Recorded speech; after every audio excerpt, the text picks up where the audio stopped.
اے لوگو، ذرا غور کیجئے کہ دنوں کا گزر کتنی تیزی سے ہو رہا ہے۔ یہ دن کتنی تیزی سے گزرتے چلے جا رہے ہیں۔ دیکھو یہ سارے دن اور رات کتنی تیزی سے گزرتے ہیں، ان سے معلوم ہوتا ہے کہ ہماری زندگیاں بھی بہت تیزی سے گزر جائیں گی۔ جیسا کہ آپ دیکھ رہے ہیں کہ یہ مہینہ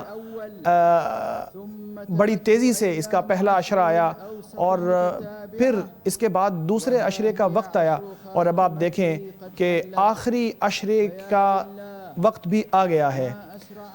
تو اللہ اکبر، دنوں کا گزر کتنا تیز ہے، گھڑیوں کا جانا کتنی جلدی سے ہو رہا ہے۔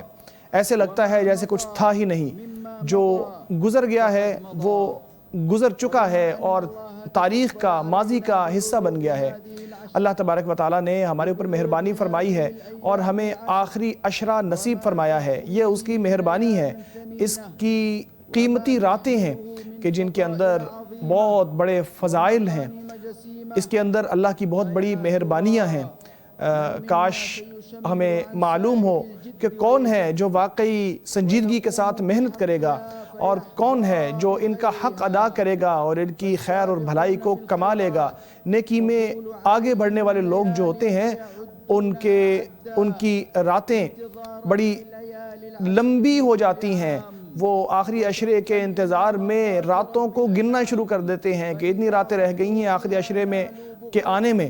پھر جب آ جاتا ہے آخری عشرہ تو اللہ تبارک و تعالیٰ کی حمد و ثنا بیان کرتے ہیں کہ اللہ تبارک و تعالیٰ نے انہیں آخری عشرے سے نواز دیا ہے۔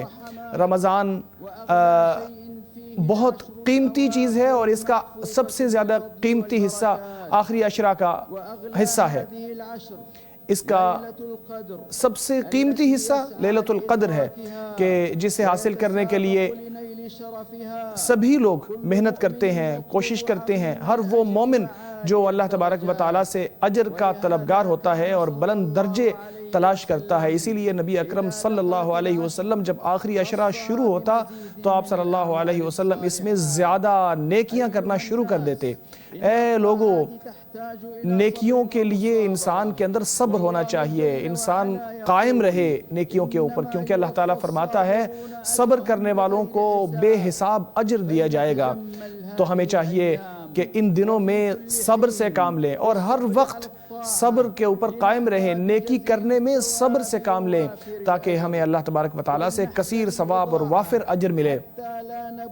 ہمیں چاہیے کہ ہم ایسے مواقع کو گوا نہ دیں، کیونکہ ابن الجوزی علیہ رحمۃ اللہ فرماتے ہیں انسان بہت سی گھڑیوں کو گواں دیتا ہے جن کے جانے سے اسے بہت بڑے ثواب سے وہ محروم ہو جاتا ہے، بڑے اجر سے وہ محروم ہو جاتا ہے۔